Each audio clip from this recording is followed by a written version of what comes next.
नमस्कार, आप देख रहे हैं A to Z न्यूज और मैं हूं आपके साथ अंजनी कुमार सिंह। आखिरकार 22 साल का वनवास खत्म हुआ प्रिया। मैं बाहर आ गया। पापा को बहुत मिस कर रहा हूं।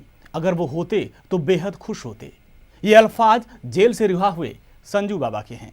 आर्म्स एक्ट के दोषी संजू बाबा की जिंदगी में आज वो दिन आ गया जब उनके गुनाहों की सजा का आखिरी दिन खत्म हो गया और रिहा हो गए संजू बाबा। लेकिन रिहाई के बाद आखिर क्यों संजय दत्त को यह कहना पड़ा कि मैं खलनायक नहीं? तो संजू बाबा रिहा हो गए। 42 महीने तक जेल की सलाखों के पीछे रहने वाले संजय दत्त की जिंदगी में आखिर वो दिन आ गया जब पूरे की देर से वो रिहा हो गए। वैसे तो संजय दत्त की रिहाई 8 महीने पहले होनी थी, लेकिन अब पहले हो गया। अच्छे व्यवहार के चलते उनको पहले ही रिहा कर दिया गया। 12 मार्च 1993 को देश की आर्थिक राजधानी मुंबई में सीरियल धमाके हुए थे और इन धमाकों में सैकड़ों लोग मारे गए और इसी से जुड़े एक मामले में संजय दत्त को आर्म्स एक्ट में दोषी ठहराते हुए 5 साल की सजा सुनाई गई थी और जिसकी मियाद आज पूरी हो गई। आर्म्स एक्ट में पुणे की यरवदा जेल में सजा काट रहे संजय दत्त रिहा हो गए हैं। मुंबई सीरियल बम ब्लास्ट मामले में संजू बाबा को 5 साल की सजा हुई थी। संजय दत्त मुंबई सीरियल धमाकों में अवैध हथियार रखने के दोषी पाए गए थे। फिल्मों में सबका दिल जीतने वाले मुन्ना भाई ने अपनी नेकदिली से जेल प्रशासन और कानून व्यवस्था का भी दिल जीता है। लिहाजा अदालत ने उन्हें सजा की मियाद से 8 महीने पहले ही रिहा कर दिया। संजय दत्त जब जेल से बाहर आए तो उनके चेहरे पर खुशी दिखी। बाहर निकलते ही वे पीछे मुड़े और जेल पर लगे तिरंगे को सलाम किया और फिर अपना बैग उठाकर पत्नी और दोस्तों से मिले। रिहा होने के बाद वे चार्टर्ड प्लेन से मुंबई पहुंचे। मुंबई पहुंचकर वे सीधे सिद्धिविनायक मंदिर में दर्शन करने के लिए गए। इसके बाद बड़ा कब्रिस्तान में मां नरगिस की कब्र पर श्रद्धांजलि देने गए। रिहा होने के बाद मुंबई में संजय दत्त ने मीडिया से बातचीत करते हुए कहा, 23 साल से जिस दिन का मैं इंतजार कर रहा था वे आजादी का दिन आज आ गया है। एक छोटी सी रिक्वेस्ट है, अगर आप लोग मेरी रिक्वेस्ट मानेंगे मैं बहुत आभारी रहूंगा and I will be very grateful and thankful. मैं यही कहना चाहता हूं कि मैं टेररिस्ट आदमी नहीं हूं। मैं अपने टाडा कोर्ट से बाइज्जत बरी होके निकला था। बॉम्ब ब्लास्ट केस से, उसकी कॉन्स्पिरेसी से, टाडा से मैं आर्म्स एक्ट में कन्विक्ट हुआ हूं और ये सुप्रीम कोर्ट ने भी कहा है कि सेक्शन 120B ऑफ कॉन्स्पिरेसी से मैं बाइज्जत बरी हूं। टाडा के जितने भी चार्जेस हैं उससे बाइज्जत बरी हूं और सिर्फ आर्म्स एक्ट में मुझे सज़ा लगी है। तो मैं प्लीज़ आप लोगों को रिक्वेस्ट करता हूं, दरख्वास्त करता हूं कि जब भी आप प्रेस में कुछ बोलें आप मेरे बारे में अगर कई केस के, तो don't mention 93 bomb blast case. Salman मेरा छोटा भाई है और हमेशा रहेगा और उसके लिए मैं हमेशा प्रार्थना करता हूं, दुआ करता हूं कि वो अब इससे भी बड़ा स्टार बने और उसके सारे प्रॉब्लम। वहीं रिहाई के मौके पर मुंबई में संजय के स्वागत के लिए उनके घर को बहुत ही खूबसूरत तरीके से सजाया गया है। संजय दत्त को वेलकम करने के लिए बांद्रा स्थित उनके घर के बाहर रात से ही फैंस की भीड़ जुटी रही। उनके स्वागत के लिए होर्डिंग्स लगाए गए। संजय दत्त को लेने जेल के बाहर पत्नी मान्यता दत्त, राजकुमार हिरानी और उनके कुछ दोस्त भी जेल के बाहर मौजूद थे। मान्यता जेल के बाहर काफी देर से इंतजार कर रही थी। संजय की रिहाई से पहले सुबह कुछ लोगों ने यरवदा जेल से बाहर उनकी रिहाई का जमकर विरोध किया। यहाँ पर विरोध करने वालों ने संजय दत्त मुर्दाबाद के नारे भी लगाए। बहरहाल तमाम विवादों को पार कर आखिरकार संजू बाबा 42 महीने जेल में सजा काटने के बाद रिहा होकर अपने घर पहुँच गए हैं। महेश चतुर्वेदी के साथ मधु में A to Z न्यूज। तो 42 महीने बाद संजू बाबा रिहा हो गए और इसको लेकर उनके फैंस में खुशी की लहर है और साथ उनके परिवार वालों में काफी खुशी है। उनकी पत्नी मान्यता दत्त, उनके बच्चे या उनकी बहन हो, चारों तरफ खुशी की लहर है। लेकिन ऐसे में एक तबका ये भी है जो उनकी रिहाई पर सवाल खड़े कर रहे हैं और आखिर इसको लेकर सवाल क्यों खड़े किए जा रहे हैं, इसके कानूनी पहलू को भी हम समझने की कोशिश करेंगे। हमारे साथ दिल्ली हाईकोर्ट के एडवोकेट आरफा जी जुड़ गए हैं। आरफा जी, बहुत बहुत स्वागत है आपके A to Z न्यूज पर। आरफा जी, संजू बाबा को रिहा कर दिया गया और इसके पीछे तर्क ये दिया गया है कि अच्छे चरण की वजह से उनको 8 महीने पहले रिहा कर दिया गया। हालांकि एक याचिका लगाई गई सुप्रीम कोर्ट में जिसमें कहा गया था कि ये गलत है, इसका विरोध किया गया था। आखिर इसको तकनीकी पहलू अगर हम समझने की कोशिश करें तो आखिर अच्छे चाल चरण से हम क्या मतलब रखें? जी, सबसे पहले तो मैं ये कहना चाहती हूँ कि बिल्कुल हमें सुप्रीम कोर्ट की जो भी जजमेंट आता है उसको हमें रिस्पेक्ट करना चाहिए। जी। और दूसरा ये कि अच्छा चाल चलन, अच्छा व्यवहार ज़रूरी है, और उन्होंने किया है, उन्होंने दिखाया है जेल में। जो भी उनका 42 महीने का जो टर्म था वो उन्होंने पूरा किया है। और ऐसा नहीं है कि उन्होंने अच्छा व्यवहार नहीं किया। सब खुश हैं जेल में उनके व्यवहार से। जी। तो कहीं ना कहीं ये व्यवहार मैटर करता है। जी बिल्कुल, तो कहीं न कहीं अच्छे व्यवहार की वजह से उनको रिहा किया गया। लेकिन जो तमाम सवाल ये उठ रहे थे कि अच्छे व्यवहार की क्या परिभाषा है, क्योंकि जो याचिका करता थे, उन्होंने जो याचिका लगाई थी उसमें ये कहा गया था कि ऐसे तमाम कैदी जेल में हैं जिनको अभी तक रिहाई नहीं मिली, जो वर्षों से वहाँ पर सड़ रहे हैं। आखिर संजू बाबा के साथ या चाहे सलमान खान के साथ ऐसी रियायत क्यों बढ़ती जा रही है, इस पर भी कई सवाल खड़े हुए हैं। जी, संजू बाबा चाहे सलमान खान की अगर आप बात कर रहे हैं तो कहीं ना कहीं एक पब्लिक फिगर जो होता है उसको भी ध्यान में रखना पड़ता है।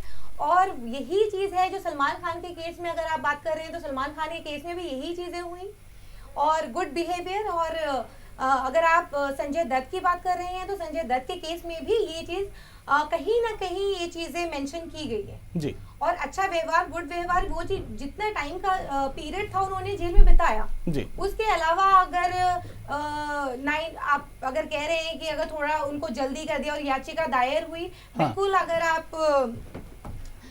जब से पहले उन्होंने जितनी बार जितनी बार भी आए हैं वो, या हाँ। जितनी बार भी उनके साथ हुआ है, ऐसा नहीं है कि सिर्फ उनके साथ हुआ है, और भी लोगों के साथ। बस ये है कि ये थोड़ा सा हाईलाइटेड केस है, हाईलाइटेड चीजें हैं इसलिए है, और ऐसा नहीं कि बाकी कैदियों के साथ थोड़ा सा डिफरेंट व्यवहार होता है, ऐसा कुछ नहीं है कि दोहरी चीजें नहीं होती हैं कॉन्स्टिट्यूशन में। जी जी, चलिए, ये चीज़ क्लियर किया आरफा जी ने कि दोहरी चीज़ें नहीं होती हैं। लेकिन पैरोल को लेकर जिस तरह से बात उठी थी कि संजू बाबा को आवश्यकता से ज़्यादा पैरोल दी गई, इस पर भी उस समय कई सवाल खड़े हुए थे। थोड़ा जो पैरोल का पैमाना क्या है उसको भी जरा आप क्लियर करें दर्शकों के सामने। देखिए, पेरोल का पैमाना क्या है मैं आपको बताती हूँ। जी। पेरोल जो है कई बार क्या होता है, जैसे अभी आपने कहा कि और लोगों के साथ ऐसी रियायत नहीं बरती गई और संजय दत्त के साथ ऐसा क्यों।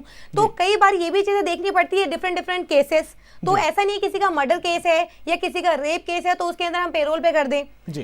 तो ऐसा नहीं है। उन्होंने जितनी बार अप्लाई की हैं या जो भी कंडीशंस रही हैं, जिस कंडीशंस में भी ये चीजें अप्लाई हुई हैं और उनको कोर्ट ने रिलीफ दिया है, जी। तो हमें सुप्रीम कोर्ट का की जजमेंट का रिस्पेक्ट करना चाहिए, और हमें इसको पूरा देश इसको खुशी की तरह मना रहा है, और हमें भी इसको समझना चाहिए। बिल्कुल आरफा जी, संजू बाबा बड़े स्टार रहे हैं और काफ़ी मुश्किल वक्त से उन्होंने गुजारा।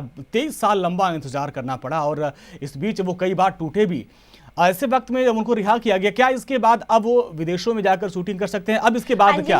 अंजनी जी देखिए कि ऑलरेडी उन्होंने 23 साल का सफर किस परिस्थितियों से उनकी फैमिली और वो किस परिस्थितियों से गुजरे हैं, हम आप इसका अंदाजा नहीं लगा सकते। हम तो सिर्फ बैठ करके सिर्फ उनके बारे में डिस्कशंस कर सकते हैं। हाँ। लेकिन एक छोटी सी बात है, अगर हमें 2-4 दिन अगर हॉस्पिटल्स के चक्कर काटने पड़े, हम परेशान हो जाते हैं। या कोर्ट कचहरी का एक छोटा सा एक चोरी का केस, अगर किसी की बाइक चोरी होगी, किसी की कार चोरी होगी, हम परेशान हो जाते हैं चक्कर काटने में। जो इंसान 23 साल से इस रिलीफ के लिए वेट कर रहा हो, तो सर आप समझ सकते हैं बिल्कुल कि क्या खुशी का उनके घर में उनकी फैमिली के लिए और उनके लिए जी क्या माहौल होगा। बिल्कुल, और उनके फैंस के लिए भी दुगना खुशी का माहौल है। और मुंबई में उनके कुछ खास फैंस ऐसे भी हैं जो कि उनके नाम पर होटल चलाते हैं और आज पूरे होटल में फ्री खाना वहां बंटवाया जा रहा है। लेकिन आरफा जी, एक चीज ये भी समझना चाहेंगे कि क्या आज जो रिहाई मिल गई इसके बाद संजू बाबा पूरी तरह से अब कहीं भी आने जाने के लिए उनको खुली छूट है, विदेशों में शूटिंग कर सकते हैं वो?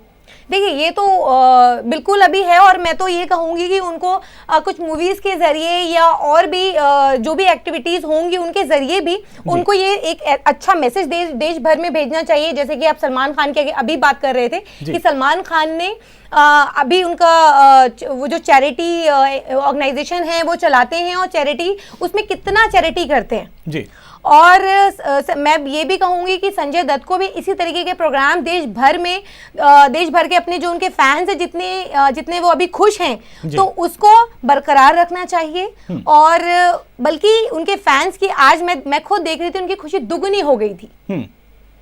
उनकी रिहाई पर। बिल्कुल, उनके फैंस की खुशी दुगनी हो गई थी, और क्यों ना हो, क्योंकि आखिर 42 महीने की जेल काटने के बाद उनका फेवरेट स्टार बाहर आ रहा है। और कहीं न कहीं अब आरफा जी, एक ये भी था कि अगर उनके हम पूरे जीवन की बात करें तो कहीं न कहीं एक बैड बॉय की इमेज उनके साथ शुरू से जुड़ी थी। चाहे उनके माता जी की देहांत की बात करें तब से लेकर और आज तक एक बैड बॉय की इमेज बनी हुई थी। आखिरकार उनको आज आकर बाहर कहना पड़ा कि मैं टेररिस्ट नहीं हूं, मैं खलनायक नहीं हूं।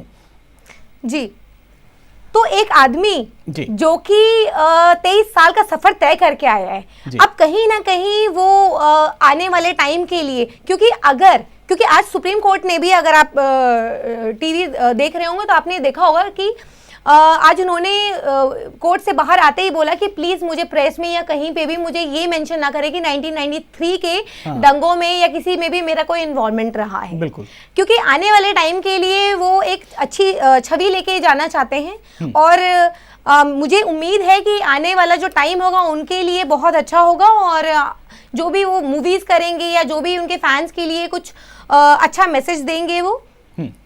बिल्कुल, कहीं न कहीं मूवियों के जरिए अब वो अपने फैंस को अच्छा मैसेज करेंगे। लेकिन जो 23 साल का उनका सफ़र था वो काफ़ी उतार चढ़ाव भरा, काफ़ी मुश्किलों भरा हुआ था उनके परिवार के लिए। खासकर जब आज बाहर संजू बाबा निकले तो उन्होंने एक प्रेस कॉन्फ्रेंस की और उन्होंने अपनी पत्नी मान्यता को अपना बताया कि वो उनको देखकर उनको मजबूती मिलती है। और मेरे जेल में होने के बाद उन्होंने बच्चों को संभाला, परिवार को संभाला, और उनको देखकर उनको मजबूती मिलती थी। तो आप समझ सकते हैं कि कहीं न कहीं अगर एक स्टार, अगर एक आदमी कोई जेल जाता है तो उसका पूरा परिवार उससे कहीं कहीं प्रभावित होता है। और संजू बाबा काफ़ी मुश्किल आदमी हैं। आज उन्होंने अपनी पत्नी को कहा कि इनके वजह से उनको मजबूती मिलती है, और अब उनको रिहा कर दिया गया। एक खुशी की लहर पूरे मुंबई में बांटी जा रही है। और चाहे अगर हम बॉलीवुड की बात करें, बॉलीवुड में तमाम जो निर्देशक हैं वो खुशी मना रहे हैं। और राजू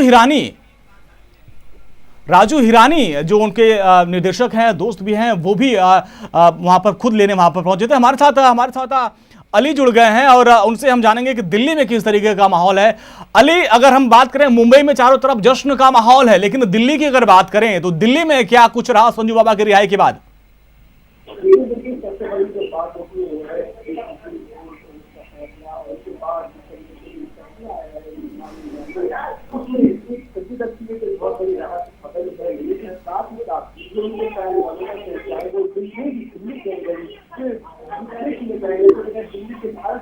भारत के अंदर एक तरीके से खुशी का माहौल बना हुआ है जो फॉलोवर्स हैं। आपको बता दें, संजय दत्त अभी से कोई स्टार नहीं है, बहुत ही पुराने स्टार है। उनकी जो फिल्म जिस तरीके से उनके जो रोल्स है, चाहे वो युवाओं के लिए, युवाओं को जिस तरीके से लगे रहो, वो इनकी एक ऐसी फिल्म है जिनको हर कोई याद करता है। चाहे गांधी की बात हो, चाहे गांधी पिता की बात हो, वो एक ऐसी लम्हा है जिसे जब भी कभी भी कोई बात करते हैं तो उनकी याद आ जाती है। और संजय दत्त बिल्कुल इस तरीके से उन्होंने हर किसी के दिलों में एक अपना अलग तरीके से अंदाज सबके बयान में कर रखा है, और सबको ही एक तरीके से और भाईचारे की जाते हैं और बात करते हैं तो वही सब चीज लोगों को पसंद आती है, वही जनता को पसंद आती है। और इनके फैन फॉलोवर्स आज दिल्ली में भी सबसे ज्यादा खुश नजर आए। बिल्कुल, चलिए अली से पूरी बातचीत के लिए आपका बहुत बहुत शुक्रिया। तो दिल्ली में भी संजू बाबा की रिहाई पर जश्न का माहौल, उनके फैंस काफी खुश हैं, और जिस तरीके से उनका फेवरेट स्टार बाहर आ गया है अब उनको अच्छी मूवी देखने को मिलेगी। और जिस तरीके से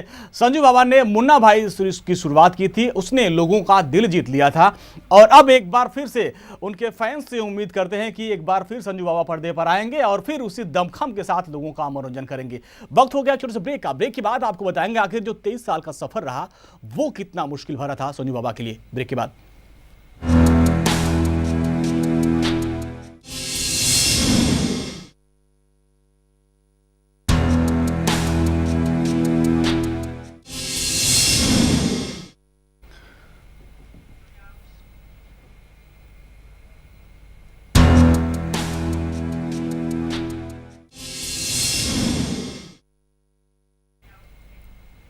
ब्रेक के बाद एक बार फिर से आपका स्वागत है। संजू बाबा रिहा हो गए, लेकिन अब आपको दिखाते हैं कि 1993 बम धमाके के बाद आज तक संजय दत्त के केस में क्या कुछ हुआ, और कब संजू बाबा के लिए राहत की खबर मिली और कब संजू बाबा के लिए मुश्किल भरे दिन रहे।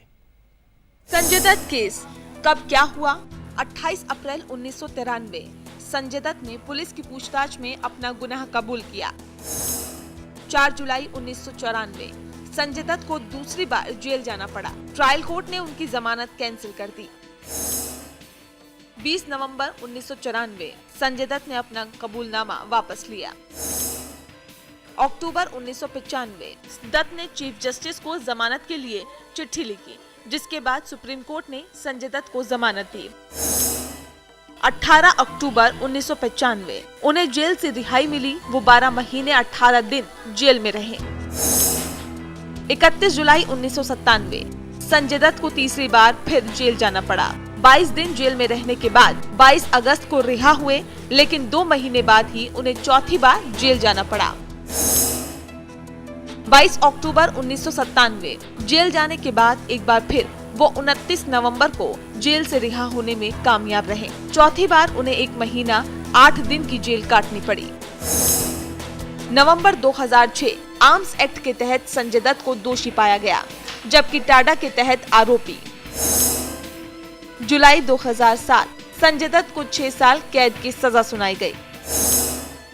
अगस्त 2007 कोर्ट के आदेश के खिलाफ संजय दत्त ने सुप्रीम कोर्ट में याचिका दायर की।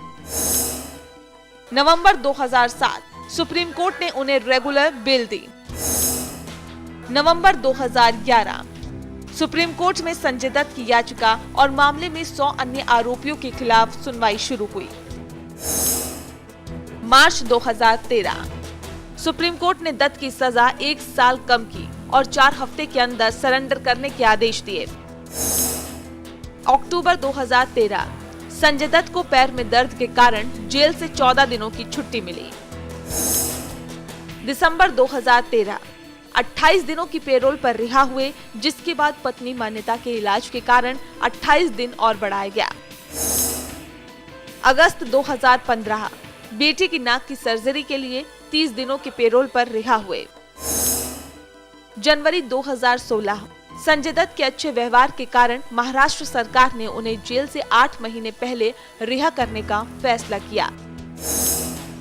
25 फरवरी 2016 संजय दत्त 42 महीने बाद पुणे की यरवदा जेल से आर्म्स एक्ट के तहत सजा पूरी कर रिहा। तो 22 साल की लंबी लड़ाई के बाद आखिरकार संजू बाबा जेल से बाहर हुए और जेल से बाहर निकलने के बाद उनका वो दर्द वो छलक पड़ा। हमारे साथ आरफा जी मौजूद है। आरफा जी, जिस तरीके से संजू बाबा आज बाहर निकले, आज उन्होंने कहा कि 22 साल बाद वो आज़ाद हुए हैं। अगर क्या आपको लगता है वाकई उनको आज़ादी मिल गई? जिस तरीके से एक बड़ा कलंक, एक बड़ा आरोप उनके ऊपर लगा था और जब वो पीक पे थे, जब यूनिवर्सिटी में टॉप पर थे, उस समय उनके ऊपर आरोप लगा था। काफ़ी मुश्किलों भरे दिन थे ये। जी, काफ़ी मुश्किलों भरे दिन थे और काफ़ी मुश्किल वक्त रहा उनकी फैमिली के लिए भी। हाँ। और इतनी जल्दी चीज़ें भर नहीं सकती, वो जख्म नहीं भर सकते हैं। हाँ। जो कि उस टाइम से इनकी फैमिली जो देखती आ रही है। लेकिन एक कहते हैं वक्त जो होता है वो सारे जख्मों के मरहम को भर देता है जी। तो यही है कि एक टाइम आएगा जब ये सारी चीज़ें दोबारा से जो उनका बूम पे टाइम था वो दोबारा से वापस आएगा। और फिर ये सारी चीज़ें जो उन्होंने अपनी ज़िंदगी में देखी हैं या झेली हैं, कहीं ना कहीं देखिए कानून का उल्लंघन तो किया उन्होंने जी। और उनको उस कानून के उल्लंघन की सज़ा भी मिली और बखूबी उन्होंने निभाई भी। तो फिर हम आप बैठ कर के उनके दुखों की बात या हम उनके किसी भी चीज़ की बात करें जी। और फिर ये कहें कि अब आगे क्या होगा, आगे ये भरेगा या नहीं भरेगा, तो यही बात हम अब आपकी बात करती हूँ कि आपने अभी थोड़ी देर पहले बोला बाकी कह दूंगी। तो ये कहीं ना कहीं पब्लिक फिगर ही तो है कि जो हम आप बैठ कर के इस बारे में डिस्कस कर रहे हैं जी। तो आने वाला टाइम ऐसा होगा उनके लिए, बहुत अच्छा होगा और वो अपनी मूवीज के जरिए इन चीजों को दिखाएंगे भी, बताएंगे भी। हाँ आरफा जी, जो आज उन्होंने बोला कि आज मैं सही मायनों में आज़ाद हुआ हूं, क्या जो इनके ऊपर एक बड़ा आरोप लगा था उस कलंक से अब उनको आज़ादी मिल गई? और जिस तरीके से याचिका सुप्रीम कोर्ट में दायर करने की बात भी की गई थी, उस याचिका में आगे अब क्या हो सकता है? नहीं, देखिए सुप्रीम कोर्ट का फैसला हम सबको मानना चाहिए और मुझे नहीं लगता कि अब वो ऐसा कुछ याचिका दायर होगी, क्योंकि सलमान खान के केस में भी यही बात हुई थी कि याचिका दायर होगी और अभी तक तो ऐसा कुछ नहीं हुआ। और बहुत बड़ा फेस से ये लोग ये निकल कर आए हैं और उम्मीद है कि अब कुछ उनके लिए बेहतर होगा। और इस कलंक से, जहां तक कलंक की बात है, तो वो कलंक तो देखिए मिटना मुश्किल है, लेकिन बस ये है कि लोग धीरे धीरे इन चीजों को भी भूल जाएंगे। बिल्कुल, क्योंकि संजू बाबा से लोग प्यार करते हैं और उनकी फिल्मों के प्रति उनकी दीवानगी है। और जिस तरीके से उन्होंने मुन्ना भाई की सीरीज चलाई थी, उसके बाद उनकी इमेज सी बदल गई और खुद उनके जीवन में भी काफी बदलाव आया था इस फिल्म के बाद से। और तमाम जो चीजें हुई, पूरे की यरवड़ा जेल से रिहाई के साथ फिल्म इंडस्ट्री में खुशी की लहर दौड़ पड़ी है। रिहाई से पहले कई निर्माता निर्देशक संजू बाबा के साथ फिल्म बनाने के फैसले कर चुके और ऐसे कयास लगाया जा रहा है कि जल्द ही आने वाले दिनों में संजू बाबा एक बार फिर से फिल्मी पर्दे पर दिखाई देंगे। ने संजू बाबा का जोरदार स्वागत किया है। सोशल मीडिया ट्विटर पर भी हैशटैग संजय दत्त सुबह से ही ट्रेंड्स कर रहा था। हर शख्स संजू बाबा को अपनी शुभकामनाएं देने में लगा हुआ था। ऋषि कपूर, पुरानी दिनचर्या में आपका स्वागत है, अब कुछ यादगार फिल्में बनाओ। साजिद खान, अग्नि परीक्षा खत्म हो गई है, समाज का भुगतान भी पूरा हुआ, परिवार, दोस्त और फैंस इस दिन का इंतजार कर रहे थे। वेलकम होम बाबा। Juhi Chawla, welcome back Sanjay Dutt, Dutt family के लिए बेहद खुश हूँ, संजय को ढेर सारी शुभकामनाएं। Satish Kaushik, welcome hash Sanjay Dutt, drama खत्म हो गया, new man new life, family को बधाई, God is great. Kamaal R Khan, मैं हैश संजय दत्त को सलाम करता हूं, जो 4 साल की सजा काट कर आज सुबह रिहा हुए हैं। केवल एक मजबूत और सच्चा देशभक्त ही ऐसा कर सकता है। जाहिर है फिल्मी हस्तियों ने संजय दत्त की रिहाई पर जिस तरह खुशी का इजहार किया है, उससे साफ होता है कि आने वाले दिनों में संजय दत्त एक बार फिर से बड़े पर्दे पर दिखाई देंगे। Bureau report, A to Z news. तो फैंस के साथ साथ बॉलीवुड के जो उनके दोस्त हैं, उन लोगों ने भी संजय दत्त के रिहाई पर काफ़ी खुशी जाहिर की और अपना ट्विटर के जरिए उनको बधाई भी दिया है और कहा है कि जिस तरीके से एक दुख की घड़ी थी वो बीत गई है, अब नए जीवन में आप कदम रख रहे हैं और उसमें आपका स्वागत है और अच्छी फिल्में बनाइए, नई फिल्में बनाइए और उस पुराने दौर को भूल जाइए। हमारे साथ आरफा जी बने हुए हैं। आरफा जी, जिस तरीके से अगर हम बात करें, तमाम जो उनके फैंस हैं और चाहे बॉलीवुड के उनके दोस्त हैं, वो खुश हैं क्योंकि संजय दत्त पर कम से कम सैकड़ों करोड़ रुपए का जो दाव लगा हुआ था, अब संजय दत्त के बाहर आने के बाद उन लोगों की भी काफी राहत। अच्छा, एक चीज और, अब कहीं कोई कानूनी अड़चन तो नहीं आएगी? नहीं, मुझे नहीं लगता कि कोई कानूनी अड़चन आनी चाहिए। हाँ। 23 साल बाद भी जी, कि अब पूरी तरह हाँ। वो आजाद हैं और अब जहां चाहे वो जा सकते हैं, जैसी चाहे चीजें एक्टिविटीज कर सकते हैं, वो पूरी तरह आजाद हैं। तो संजू बाबा पूरी तरह से आजाद हैं। अली हमारे साथ, हमारे संवाददाता बने हुए हैं। अली, संजू बाबा आजाद हैं, लेकिन आज आपने सुना होगा, आज उन्होंने मीडिया से भी अपील की थी, बड़ी भावुक अपील की थी। उन्होंने कहा कि उनका नाम जो है 1993 धमाके के साथ जोड़कर न देखा जाए, क्योंकि वो सिर्फ आर्म्स एक्ट में दोषी थे और जिसकी सजा उन्होंने बाखूबी काटी है। बिल्कुल, देखिए मैं बताना चाहूंगा आपको अंजलि कि जिस तरीके से इंसान के ऊपर एक दाग लग जाता है कि हाँ, जब 12 मार्च 1994 का वो का भी दिल जीता है, तड़प जाता था और साथ ही साथ में धमाका हुआ था, हर एक इंसान के दिल में एक तरीके से तुरंत थी और उन से उस चीज का आरोप लगा था कि उन्होंने अपने घर में हथियार रखे। तो एक बहुत बड़ा आरोप था जो संजय दत्त के दिल में बिल्कुल एक तरीके से चुपता रहता था। हाँ, चलिए अली, कुछ तकनीकी खामी की वजह से आपकी आवाज़ हम तक सही तरीके से नहीं। आपका बहुत बहुत शुक्रिया इससे पूरी बातचीत के लिए। और आरफा जी, आप हमारे साथ बनी हुई और जिस तरीके से हम लोग लगातार चर्चा कर रहे थे कि अब संजू बाबा आज़ाद हैं, अब कोई अड़चन नहीं आएगी, वो फिल्में बनाएंगे और उनके परिवार और उनके फैंस के लिए खुशी की बात है कि संजू बाबा पूरी तरह से आज़ाद हैं। और जिस तरीके से अब उनको 8 महीने पहले रिहा किया गया अच्छे चाल चलन के वजह से। आरफा जी से पूरी चर्चा में शामिल होने के लिए आपका बहुत बहुत शुक्रिया। तो संजू बाबा और उनके फैंस के लिए आज एक बड़ा दिन, संजू बाबा बाहर आ गए हैं और तमाम जो फिल्में हैं वो करेंगे और अपने फेवरेट स्टार को एक बार फिर से वो फिल्मी पर्दे पर एक्शन करते हुए देखेंगे और अपना मनोरंजन करते हुए देखेंगे। और खुशी की बात ये भी है, राहत की बात ये भी है कि राजू हिरानी जो उनके दोस्त हैं वो खुद उनके ऊपर एक बायोपिक बना रहे हैं जिसमें रणबीर कपूर काम कर रहे हैं। अब देखना ये होगा कि इस फिल्म के जरिए जो संजू बाबा की एक बैड बॉय की इमेज थी उससे निजात दिलाएगा और उनकी जो वास्तविक जिंदगी पर जो कहानी है वो दर्शकों के सामने लाया जाएगा और संजू बाबा की कहानी को लोगों के सामने रखा जाएगा। फिलहाल इस खास पेशकश में इतना ही। आप देखते रहिए A to Z न्यूज।